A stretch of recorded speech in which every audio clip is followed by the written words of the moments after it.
ಚೆನ್ನಾಗಿ ಓದ್ಕೊಂಡು ಒಂದ್ ಸರ್ಕಾರಿ ಕೆಲಸ ಹಿಡ್ಕೊಂಡು ಜಾಮ್ ಜೂಮ್ ಅಂತ ಬದುಕು ಕಟ್ಕೊಂಡಿರೋಣ ಅಂದ್ಕೊಂಡಿದ್ರು ಅವರು. ಹಣೆ ಬರಹ ವಿದ್ಯೆ ತಲೆಗೆ ಹತ್ತಿದ್ರು ಸರ್ಕಾರಿ ಕೆಲಸ ಮಾತ್ರ ದಕ್ಕಲಿಲ್ಲ. 1, 2, 3 ವರ್ಷ ಆಯ್ತು. ನೌಕರಿಯ ಕನಸು ಕನಸಾಗೆ ಉಳಿತು. ಅರೆ, ಸರ್ಕಾರಿ ನೌಕರಿ ಸಿಕ್ಕಿಲ್ಲ ಅಂದ್ರೆ ಬೇಡ, ನಾನ್ ಬೇರೆನೇ ಸಾಧಿಸ್ತೀನಿ ಅಂತ ತೆಗೆದುಕೊಂಡ ಆ ನಿರ್ಧಾರ ಈಗ ಅವರ ಬದುಕನ್ನೇ ಬದಲಾಯಿಸಿದೆ.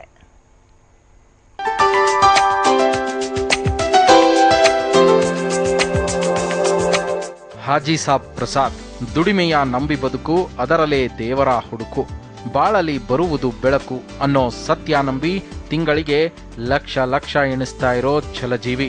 ಅರೆ, ತಗಡು ಶೆಲ್ಟರ್ ಕೆಳಗೆ ನಿಂತು ಮೊಲಗಳನ್ನ ಆರೈಕೆ ಮಾಡ್ತಾ ಇರೋ ಇವರು ತಿಂಗಳಿಗೆ ಲಕ್ಷ ಸಂಪಾದಿಸ್ತಿದ್ದಾರಾ? ಓ, ಸರ್ಕಾರಿ ನೌಕರ ಇರಬೇಕು ಅಂದ್ರ? ಇಲ್ಲ, ಇವರ ಲಕ್ಷದ ಮೂಲ ಈ ಮೊಲ.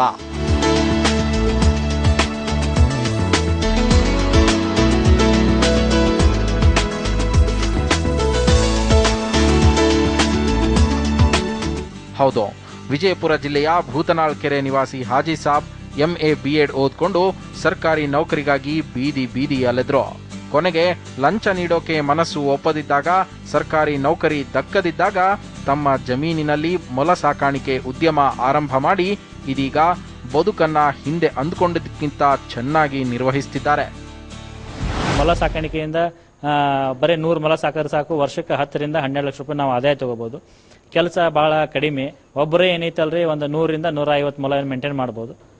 ಆಮೇಲೆ ಇದರೊಳಗೆ 4 ಜಾತಿ ಬರ್ತಾವೆ, ನ್ಯೂಜಿಲ್ಯಾಂಡ್ ವೈಟ್, ಬ್ಲ್ಯಾಕ್ ಮತ್ತು ಅಂಗೋರಾ ಮತ್ತು ಚಿಂಚಲ ಅಂತ ಹೇಳಿ ಬರ್ತೈತಿ. ಇದನ್ನೇನೈತಿ ಔಷಧಕ್ಕೋಸ್ಕರ ಮತ್ತೆ ಏನೈತಿ ತಿನ್ನೋದಕ್ಕೆ, ಮತ್ತೇನೈತಿ ಸ್ಕಿನ್ ಏನಿದೆಲ್ಲ ಪರ್ಸ್, ಬ್ಯಾಗ್, ಎಂಟಿ ಬ್ಯಾಗ್ ಎಲ್ಲ ಏನೇ ರೆಡಿ ಮಾಡ್ತಾರೆ. ಮತ್ತೆ ಇದ್ರ ಮಾಡೋದ್ರಿಂದ ಏನತ್ತೆ ಬಹಳ ಒಳ್ಳೆಯದು, ಖುಷಿ ಕೊಡ್ತೈತಿ ಮನಸ್ಸಿಗೆ. ಅಂದ ಹಾಗೆ ತಿಂಗಳಿಗೆ ಲಕ್ಷ ಲಕ್ಷ ಗರಿ ಗರಿ ನೋಟು ಎಣಿಸ್ತಿದ್ದಾರೆ ಅಂತ ಕೇಳೋಕೆ ಸುಲಭ, ಆದ್ರೆ ಇದರ ಹಿಂದೆ ಇವರ ಶ್ರಮ ಕೂಡ ಅಷ್ಟೇ ಇದೆ. ಹೌದು, ಇವರು ಈ ಮೊಲ ಸಾಕಾಣಿಕೆ ಉದ್ಯಮವನ್ನ ಸುಮಾರು ವರ್ಷಗಳ ಹಿಂದೆನೆ ಆರಂಭ ಮಾಡಿದ್ದಾರೆ. ಮೊದಲು 4-5 ಮೊಲಗಳನ್ನ ತಂದು ಸಾಕೋಕೆ ಶುರು ಮಾಡಿದ ಹಾಜಿ ಸಾಬ್ ಬಳಿ ಈಗ 100 ಮೊಲಗಳಿದ್ದು ಪುಟ್ಟ ಉದ್ಯಮವನ್ನೇ ಆರಂಭಿಸಿದ್ದಾರೆ. ಆಧುನಿಕ ತಂತ್ರಜ್ಞಾನ ಹಾಗೂ ವೈಜ್ಞಾನಿಕವಾಗಿ ಮೊಲ ಸಾಕಾಣಿಕೆ ಮಾಡ್ತಾ ಇರೋ ಇವರು 10 ಜನರಿಗೆ ಪರೋಕ್ಷವಾಗಿ ಉದ್ಯೋಗ ನೀಡಿ ಸ್ವಾವಲಂಬಿ ಬದುಕು ಕಟ್ಟಿಕೊಳ್ಳೋಕೆ ನೆರವಾಗಿದ್ದಾರೆ. ಅದ್ರ ಬಗ್ಗೆ ಫಸ್ಟಿಗೆ ಸ್ವಲ್ಪ ಕೆಲವು ಮಂದಿ ಕಡೆ ಕೇಳ್ಕೊಂಡಿದ್ದಾರೆ ಮೊಲ ಹೆಂಗೆ ಸಾಕಾಣಿಕೆ ಮಾಡಬೇಕು ಅಂತ. ಅದ್ರ ಬಗ್ಗೆ ಪೂರ್ತಿಯಾಗಿ ಐಡಿಯಾ ಇರಲಿಲ್ಲ ನಮಗೆ. ಒಂದ್ಸಲ ಇಲ್ಲಿ ಬರಬೇಕಾದ್ರೆ ಇವ್ರ ನಂಬರ್ ಸಿಕ್ತು, ಇವ್ರಿಗೆ ಫೋನ್ ಮಾಡಿ ಕೇಳ್ಕೊಂಡ್ವಿ. ಆಮೇಲೆ ಇವ್ರು ತಕ್ಷಣ ಬರ್ರಿ ನಾನು ಟ್ರೈನಿಂಗ್ ಮಾಡ್ತೀನಿ ಅಂತಂತಂದ್ರು. ಆಮೇಲೆ 2-3 ಸಲ ಬಂದು ನೋಡ್ಕೊಂಡು ಹೋದ್ವಿ. ಮನೆಯಾಗೆಲ್ಲ ಕೇಳಿದ ನಂತರ ಮಾಡೋಣ ಅಂತಂತಂದ್ರು. ನನ್ನ ಎಷ್ಟು ಡಿಪಾಸಿಟ್ ಏನು ಅಂತ ಕೇಳ್ಕೊಂಡ್ವಿ. ನಾವು 20 ಮೊಲ ಮಾಡ್ಬೇಕಂತ ಅಂದ್ಕೊಂಡವ್ರಿಗೆ. ನಮ್ಮಲ್ಲಿ ದ್ರಾಕ್ಷಿ ತೋಟ ಅದ್ರಿ, ಮೇವು ಅಂತೂ ಈಸಿಯಾಗಿ ಸಿಗುತ್ತೆ, ಅದನ್ನೇ ಯೂಸ್ ಮಾಡ್ಕೊಂಡು ಇವಾಗ ಮಾಡ್ಕೋಬೇಕಂತ ಅಂದ್ಕೊಂಡ್ವಿ. ಓದು ಬರಹ ಚೆನ್ನಾಗಿ ಕಲ್ತಿರ್ತಾರೆ, ಸರ್ಕಾರಿ ಕುರ್ಚಿ ಮೇಲೆ ಕೂರ್ಬೇಕು ಅಂತ ತಡವರಿಸ್ತಾ ಇರ್ತಾರೆ.